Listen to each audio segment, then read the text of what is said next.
What did you find in an abandoned school that made you run without looking back?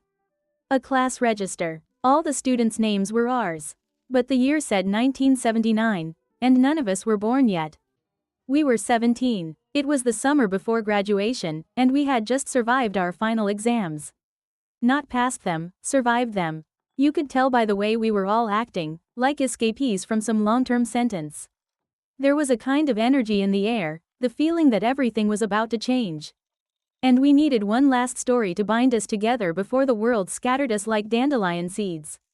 There were 6 of us, me, Jared, Tony, Delaney, Marcus, Steph, and Gray. All from Willow Creek High, a school not particularly known for its brilliance, but the kind that sticks to your bones because you grew up walking its halls. Steph had the idea. She always had the ideas. And this one started like they all did, with a whisper in the lunchroom that turned into a rumor by gym class and was fully grown into a dare by the time we were loitering around the track field that afternoon. You guys know about the old Winslow School, right? Tony rolled his eyes. Oh God, not another one of your haunted place hunts. We're not 12. No, Steph insisted, brushing her bangs from her eyes. This one's real. My brother and his friends went there when they were seniors. Said there's still books on the desks. Like they just left. Bullshit, said Marcus, but he sounded curious already. Delaney, who barely spoke, just shrugged. Where is it? Steph smiled. That's the thing. You won't find it on a map. Gray laughed. Perfect. So that Friday, after the graduation rehearsal, we piled into Marcus's beat-up Dodge Caravan with backpacks full of flashlights, energy drinks, and a ridiculous number of Clif Bars. No one really asked how Steph knew the way. She just did. It was like that with her. She carried secrets the way some girls carried lip gloss and gum. Winslow was about an hour out, deeper into the woods than we were used to going. The GPS gave up at some point, and the road turned from gravel to nothing at all. We parked on the side of a dirt path, then hiked another 20 minutes, stepping over moss-covered logs and past forgotten barbed wire fences until we found it. It looked like any old building from the outside, 2 stories, half-sunken roof, windows like broken teeth. But the second we stepped inside, something changed. The air was wrong. Not cold, just still. Like the air in an old closet that hadn't been opened in years. You could smell the dust, the rot, and something faintly sweet, like pencil shavings in old books. The floors creaked, the kind of creaking that echoed through your bones. But it held our weight. There were desks, chairs, blackboards with half-erased chalk writing, a bulletin board with faded flyers from what looked like the late 70s. A calendar with the year 1979 still hanging above the teacher's desk in room 104. This is unreal, Tony muttered, running his fingers across a line of dusty books stacked near the window. I told you, Steph whispered. We split up. Not far, just different classrooms. Everyone poking around, taking pictures on their phones, filming stupid TikToks pretending to be ghost hunters. Delaney found a stack of report cards in one room. Names we didn't recognize, average grades, teachers who never taught at Willow Creek. Gray found a locker that still had a coat inside. I stayed near the front, walking the hallway with its yellowed walls and cracked tiles, until I reached the main office. That's where I found the register. It was sitting on the counter, under a thick layer of dust, like someone had left it there for us on purpose. The cover said Class Roster Fall Term 1979. I don't know why I opened it. But I did. The first page was blank. So was the second. But on the third, my name, Jared Stokes. Right under it, Tony Hughes, Delaney Price, Marcus Ellison, Stephanie Hall, Grayson Wyatt. I remember my throat went dry. I flipped to the next page. It wasn't just the names. There were grades, attendance notes, comments in the margins like talks too much during science and struggles with algebra but enthusiastic in group work. I closed the book, sat down, opened it again. The names were still there. Same handwriting, same year. We weren't born in 1979. The others came in when I called. No one spoke for a minute. Just stared. Steph touched the page like it might disappear. Marcus tried to laugh it off, said it was a prank. But no one had been here in decades. The doors were chained from the inside. The dust, the rot, nothing had moved. We weren't even sure the building would stay standing through the night. Then Gray pointed at something scrawled on the back of the final page. Just one line, written in shaky, faint pencil. You came back. Delaney backed away. Nope, I'm out. We left. No one said much on the hike back. Not even Steph. But the weird part? It didn't end there. I went back the next day. Alone. I don't know why, I think I had to know if it was really there. If it was all just a weird joke that had gotten out of hand. I didn't tell anyone I was going. But when I got there, the school was gone. No building, no debris, just forest, like it had never been there at all. I stood in the same spot, just off the old dirt path, phone in hand, GPS flickering between no signal and a mocking little blue dot that drifted in and out of nowhere. The trees were the same. The smell, the faint remnants of a rusted fence we'd stepped over the night before. But the school, the building, the doorway, the glass shards and chalk dust, none of it remained. It was like it had folded in on itself in the night. I walked in circles. I retraced our steps. I looked for footprints, for broken branches, for anything that would tell me we had been here. But there was nothing, not even the tire tracks from Marcus's van. Only silence, only woods. When I finally got back home, I didn't tell the others. I sat on my bed and stared at my phone for a long time. I had pictures, videos, too, from that night. But when I opened my gallery, they were gone. Every single photo, every recording, gone. No deleted folder, no error message. Just like the school, like it had never been there. Only one thing remained. A blurry screenshot I didn't remember taking. It was of the register, slightly out of focus, but you could still make out some of the names. Mine, Steph's, Marcus's, and something else. Another name had been added at the bottom. A name I didn't recognize. Eleanor Stray. I googled it. Nothing. Not in our school, not in the district. No student records, no social media, not even a person with that name nearby. But something about it chilled me. Like I had heard it before. Not in conversation, but in the back of my head. In dreams. Or nightmares. 3 days passed before I broke down and called Steph. She didn't answer. I tried the others. Marcus picked up on the third ring, and he sounded like he hadn't slept in days. Dude, he said, you went back, didn't you? Yeah. A long pause. I've been dreaming about that place, he said. Every night. Except it's not empty in my dreams. He didn't elaborate, and I didn't ask. I didn't want to know. But something told me we weren't done with Winslow, even if Winslow was done with us. The real shift happened the following week. Tony went missing. We thought he was just being Tony, off on a camping trip, maybe ignoring his phone, but when his mom called me crying, I knew it was serious. She said he told her he was going out to clear his head. Left in the middle of the night. No note, no pack, no phone. His car was still in the driveway. But his shoes were gone. A week after that, Steph sent me a photo. No context, no message. Just the image. It was a page torn from the register. Our register. The names were all scratched out. Except one. Eleanor Stray. Underneath her name, someone had scribbled in thick red ink, "You don't remember yet." I stared at that photo for hours. My hands wouldn't stop shaking. I asked Steph where she got it, but she didn't reply. I tried to call her. Nothing. So I drove to her house. Her parents said she hadn't been home in 2 days. Said she'd been talking in her sleep. Saying names. Mine, Marcus's, and that one again, Eleanor. They thought she was having a breakdown. Maybe from stress. Maybe something deeper. But I knew better. We were part of something. Something old. Something that didn't want to be remembered, but couldn't be forgotten.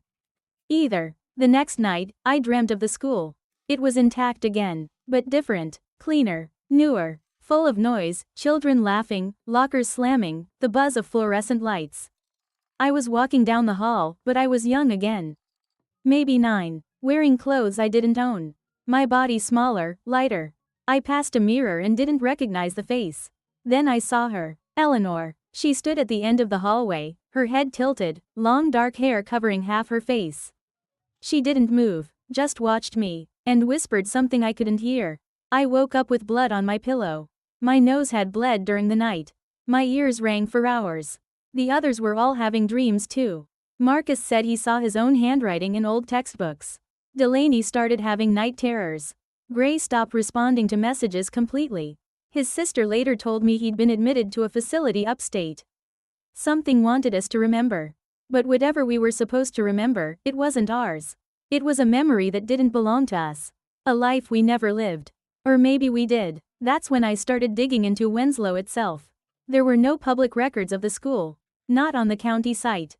Not in archives. I drove to the town hall, asked around, even met with an old librarian who swore she'd never heard of any such place. But when I described it, her face paled. "You said it was made of red brick?" She asked quietly. "Yeah, 2 floors? Bell Tower?" "Yes." She nodded slowly. "There was a school like that. But it burned down in 1978. Not 1979? "No," she said firmly. "Autumn, 1978. Arson, they said. Children died. No one ever rebuilt. Parents moved away. Whole area was condemned." I stared at her. "Do you remember the name of the school?" She didn't answer. Just wrote something on a slip of paper and handed it to me. Eleanor Stray Memorial School. I drove home in silence. Later that night, I checked the screenshot again. The one I still had. I zoomed in, just to torture myself. But now, there was something new in the corner. Faint, barely visible in the blur. A reflection. Of me. Standing behind me. But, it wasn't me now. It was me as a child. Wearing a school uniform I never owned. Smiling. But the smile didn't look right. And I swear, he winked. I tried to rationalize it. I told myself it was a trick of the pixels, an artifact, a smudge in the image. But deep down, I knew better. You don't forget your own face, even when it's younger. Especially when it's wrong. The kind of wrong that doesn't scream or stab. The quiet kind. The subtle, parasitic wrongness that seeps into the edges of memory like water under wallpaper. I didn't sleep that night. I barely moved. I just kept staring at that reflection, trying to time travel through the pixels, trying to remember something that, by all logic, I couldn't have lived through. At some point, I emailed the image to myself. Sent it to an old friend who was now working in digital forensics. Told him it was for a project, some creative writing thing. I didn't want to scare him. Or worse, sound insane. He replied the next day. "Jared, I ran it through several programs.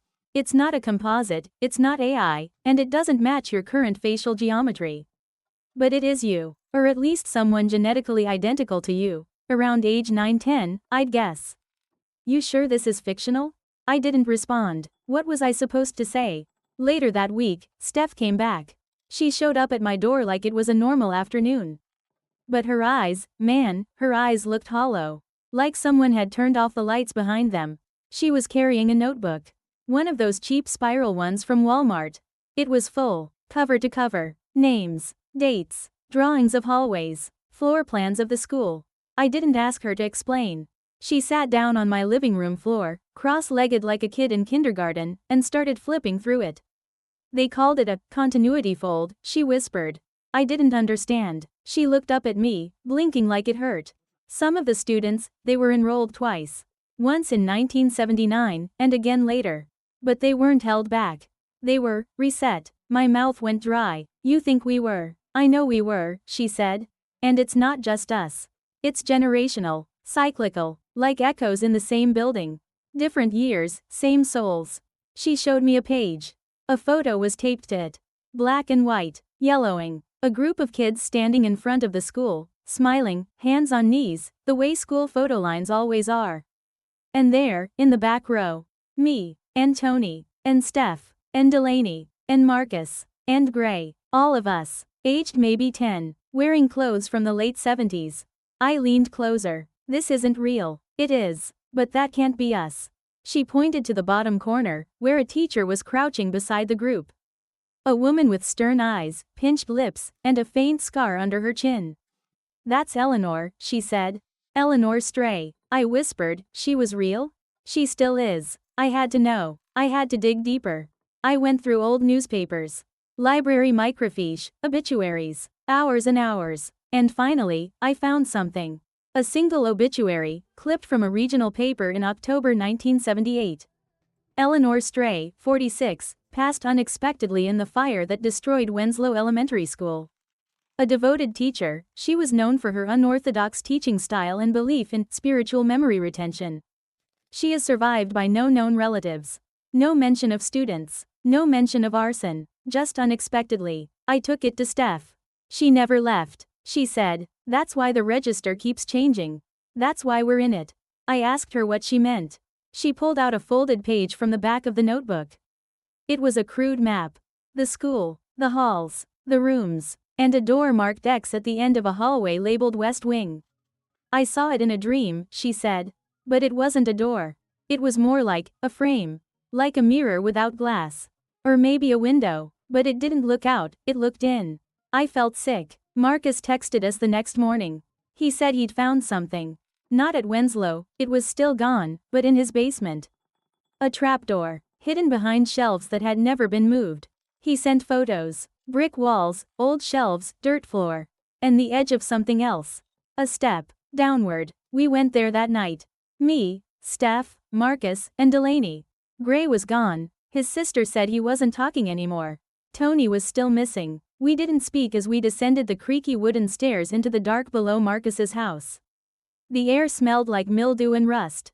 And something else. Pencil shavings. Dust. Faint sweetness. Like the air in that school. The steps ended in a dirt tunnel, crudely dug, maybe 3 feet wide. It bent sharply after 20 feet, then opened into a small chamber. And there it was. The door. Or the frame, rather. A rectangle made of old wood and iron, standing upright in the middle of the room. It wasn't connected to anything. Freestanding, like it had been placed there long before the house had ever been built. We didn't touch it. We didn't go through. We just stared. In the silence, I swear I could hear breathing. Not from us. From the other side. Slow. Rhythmic. Familiar. Then a sound. Like a school bell. But warped. Slowed down. Ringing underwater. Delaney screamed. We ran. But not before I saw something. In the reflection of the wood, barely visible, Eleanor's face. Smiling. We didn't talk much after that night. I think we were afraid to say anything out loud. Like if we gave it words, it would get stronger. Smarter. Closer. But Steph was slipping. I could see it. She stopped answering texts. Her social media went dark. I'd get voicemails from her, static-filled and broken, with muffled crying and fragments of phrases. She's still teaching, we never left, don't let her ring the bell again. One message ended with her whispering the lessons never stopped. Then, one morning, she was gone too. Her car was found near the edge of Franklin Woods, the same forest where we'd found the school. No signs of struggle, no footprints, just the car, still warm. Inside the glove compartment, another page from the register. But this time, it was completely filled. All the names of our year. Every student we knew. Classmates, jocks, burnouts, band kids, even kids who had moved away before freshman year. All of them. And under instructor, a name. E. Stray. And below that, something new. Lesson plan, incomplete. Reinitiate cycle. I stared at it for hours. I didn't eat, didn't sleep, didn't move. The next night, the dreams came back. But now, they weren't just dreams. I felt them, like I was really there. I could smell the varnish on the desks. Feel the chalk dust under my fingernails. I wasn't just dreaming the school, I was attending it. Each night, I was in a different class. Math with a woman who didn't blink. History with a man who wrote dates on the board that hadn't happened yet. Science with Eleanor, always with Eleanor, and every time, she would ask us to recite something I never remembered learning. Who you were is who you are. Who you are is who you'll be. And you must remember to forget. The others were there too. Tony, sitting in the back, quiet, pale. Gray, scribbling nonsense in a notebook he refused to share. Delaney, crying silently but never speaking. Marcus, nodding off between every class. And Steph, sitting beside me, eyes blank, mouthing the phrase along with the rest of them. Each night I woke up more tired. Each morning, the memories of the dreams lingered longer. Eventually, I stopped dreaming. Or maybe I started living the dream. Because things began to change in the real world. One day I drove past Willow Creek High, and the sign out front didn't say Willow Creek anymore. It said, Winslow Academy, Est, 1899. I stopped the car, took a photo. That photo disappeared the moment I opened my gallery. My yearbook? The cover changed. The crest on the front now bore the letters WA. Inside, the names were the same, but the teachers weren't. And in the faculty, on the bottom row, there she was. Eleanor Stray. I closed the book, tossed it in the closet, sat in the dark for an hour. That night, I got a call from a number I didn't recognize. A child's voice answered. Class is starting soon, it said. Are you ready for your final lesson? The line went dead. I started seeing reflections again. Not just in mirrors, windows, puddles, computer screens. Always the same classroom. My desk. A chalkboard with the date. Monday, September 3, 1979. But that date never changed. No matter what day it was outside. That date had become a loop, etched into my mind like an alarm that never turned off. Then one night, I walked past a mirror in my hallway, and I wasn't in it. My reflection was delayed. It looked like me, moved like me, but it was off by a beat. Like someone watching and waiting to copy my moves. I stood still. The reflection smiled. I didn't. I punched the mirror. It cracked. And behind the cracks, I swear, I saw a hallway. A different one. Fluorescent lighting, green linoleum floor, rows of lockers. The smell of sharpened pencils and bleach. And on the wall, a fire alarm. With a sticker beneath it that read, "Only pull when cycle ends." The next day, Marcus showed up at my door. He looked like he hadn't slept in weeks. "I saw her," he said. "Not in a dream. In town." "Eleanor?" He nodded. "She was outside the library. She was wearing the same outfit from the photo. Same shoes. Same everything. And, Jared, she didn't look a day older than 40. That's impossible." She looked at me, like she knew me, like she owned me. We sat in silence. Then he handed me something. A pass. A yellowed hall pass. It had my name on it. And the date, September 3, 1979. Stamped. In red ink. "I found it in my mailbox," Marcus whispered. "No envelope. Just that." I didn't know what to say. Then he added something that froze my blood. "Jared, on the back, it says I'm late for third period." I turned the pass over in my hands, careful like it might burn me. The handwriting was clean, mechanical, almost too neat, like something printed by a typewriter that somehow still had a soul. My name, the date, third period, and one more thing, in cursive at the bottom. "Do not miss attendance." That night, I didn't try to sleep. I didn't bother pretending I was safe. I knew what was coming. At exactly 3:33 a.m., my bedroom door creaked open on its own.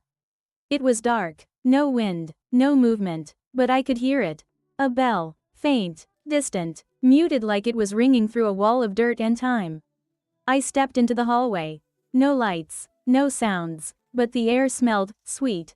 Pencil shavings, old paper, chalk dust, and that's when I saw it.